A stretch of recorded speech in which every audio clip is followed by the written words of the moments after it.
Welcome to our unboxing series. Today we're going to be talking about the Zomee Z2. And when we review this pump, we're going to go over the special features, what's in the box, how to assemble it, how to use it, and care and cleaning for this pump. And by the way, if you haven't gotten your breast pump through insurance yet, please reach out to us at aceleron.com/order and we can help get that process started for you. The Zomee Z2 has quite a bit of special features. First of all, it does come with a lanyard, so the motor can be around your neck, so you don't have to hold the motor itself. It also has a built-in rechargeable battery, and it's a USB charging cord. They do include a night light as well here, and it has 3 special modes. So it has 2 modes like some other pumps, and then it has a special 2-phase mode, which we'll go into later. It also has a few additional accessories, including an extra set of duckbill valves for you, and then a set of standard neck adapters, which I'll talk about when we go through assembly. Lastly, the Zomee Z2 has a 2-year warranty on its pump motor.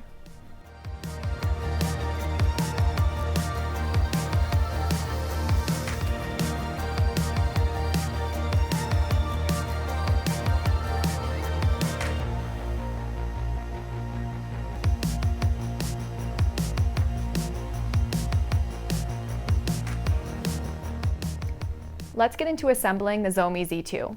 I do have a fully assembled collection kit off to the side so you can see how that looks once it's all put together. We're going to start bottom to top. So we have a 5 fluid ounce storage capacity bottle here, and it is a wide neck opening. And then what we have here is the bottle stand. What this does is provide some stability to the bottle so nothing's tipping over on you. When we move up to the pump body, you'll see that there's a few pieces here on the front, top, and we're actually going to go to the bottom here. We have a valve that has an opening at the bottom, and that lets the milk enter your bottle.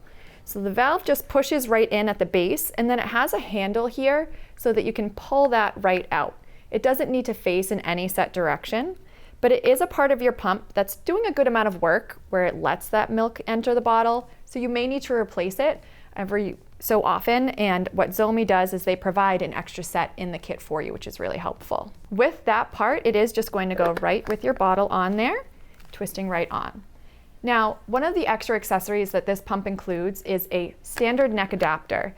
Now, I mentioned that this is a wide neck bottle. The standard neck adapter is if you want to pump into a different size opening bottle. So if you're using a bottle that has a standard or a skinny or narrow neck, you can use the adapters that are included, and there's 2, 1 for each side, and pump directly into the other storage or feeding bottle that you prefer.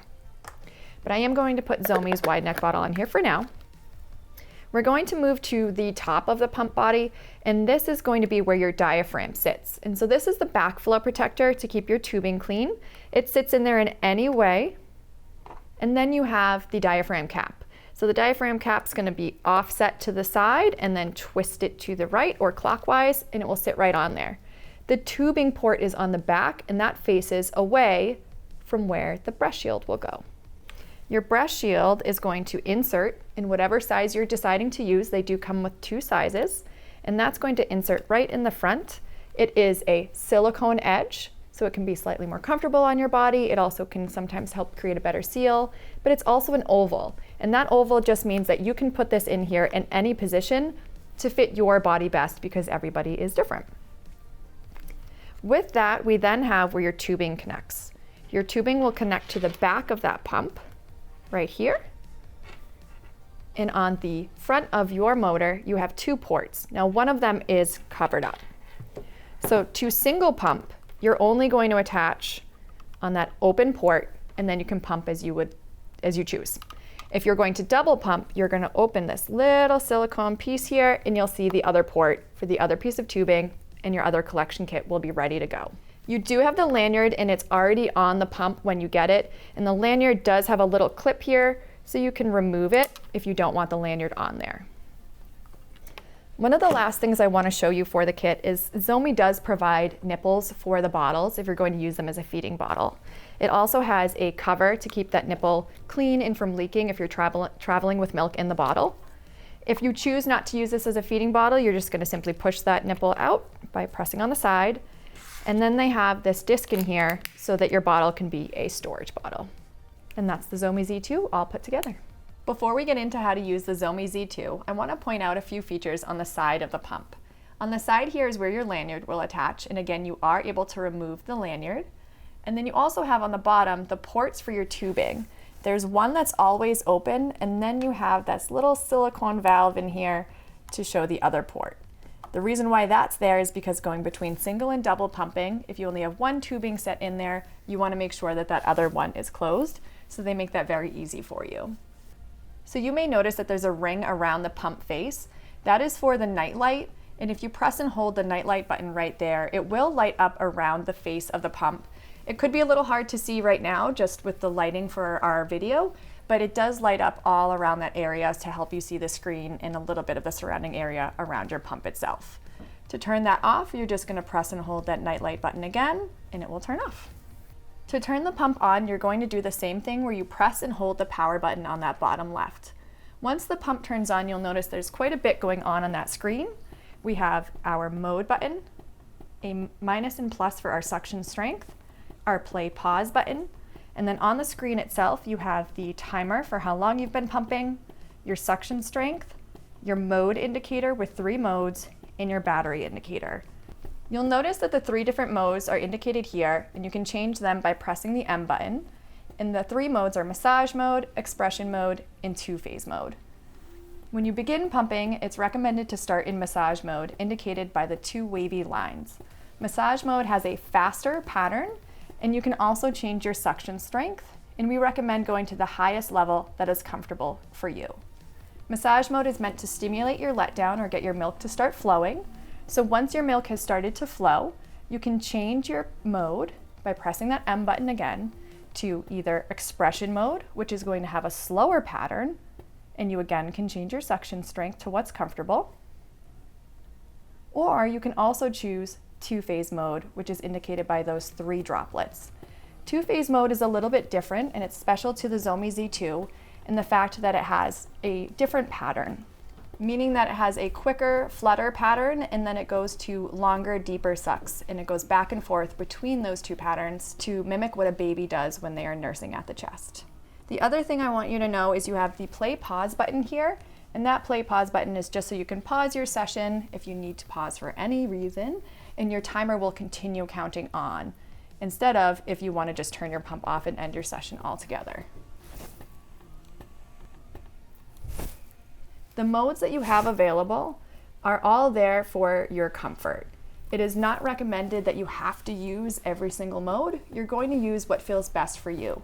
With that, it's the same thing for your suction strength. Just because it has all those 9 levels doesn't mean you have to use them. You're going to use what feels best for your body. And just so you know, the pump will automatically turn off after 30 minutes of use. Let's move on to cleaning your Zomee Z2.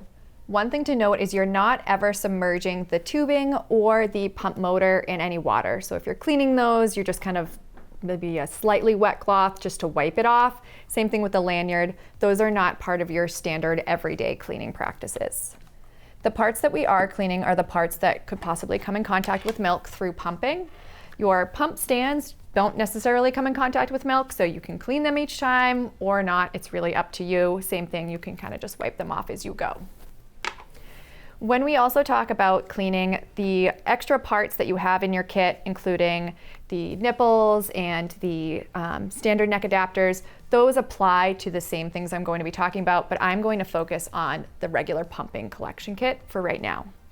When we talk about cleaning, we typically recommend following the guidelines set out by the CDC for cleaning and then sanitizing your pump parts. They recommend cleaning your pump parts after every pumping session. So if you pump twice a day, you're cleaning it twice a day. They also recommend sanitizing at least once a day, whatever works for you, morning, afternoon, or night. And this is especially important for any babies born prematurely, any babies under 3 months old, or anyone with a sensitive immune system. For cleaning the pump parts, we're going to have 2 options. The first one is the sink.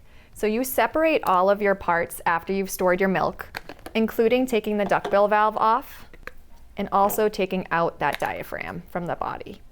When we fully separate that, you can rinse off any excess breast milk droplets, and then you're going to take a large clean bowl separate from the rest of your food dishes, fill it with warm soapy water, and all of these parts will soak for about 5 minutes. You're going to wash them as you normally would and rinse with clear water and let them air dry.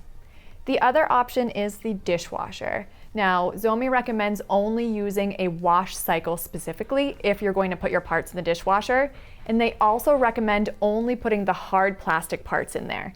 So your silicone pieces, like that diaphragm, the valve, and the shield should not go in the dishwasher for cleaning.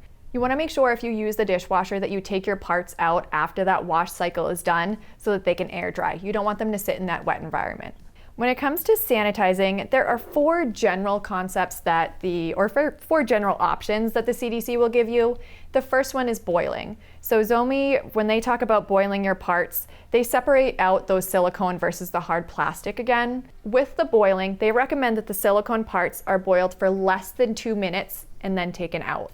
The hard plastic pieces can be boiled for about 3 to 5 minutes and then they're taken out, and then they'll air dry really quickly because they came out of that really hot water. The next option is a standalone sterilizer. You want to make sure that you follow the manufacturer guidelines and have the appropriate amount of water when you're using a standalone sterilizer. One of the other options are micro steam bags. So micro steam bags have parts in there. They're separated, they're already clean from your last pumping session. All the parts will go in there and you'll microwave it for the time that is recommended. But Zomee does comment that steam sanitizing and using those micro steam bags can cause some discoloration or cloudiness, and that's purely cosmetic. Same thing with the dishwasher. So if that does happen, it's something they're aware of. So again, any cloudiness or slight discoloration is purely cosmetic and expected. The reason why Aceleron has this unboxing series is because we truly care about the journey from prenatal all the way through postpartum and even a return to work. So on our website at aceleron.com, you can find even more support, including one-on-one consults, some videos, guides, and more. Again, aceleron.com for more support.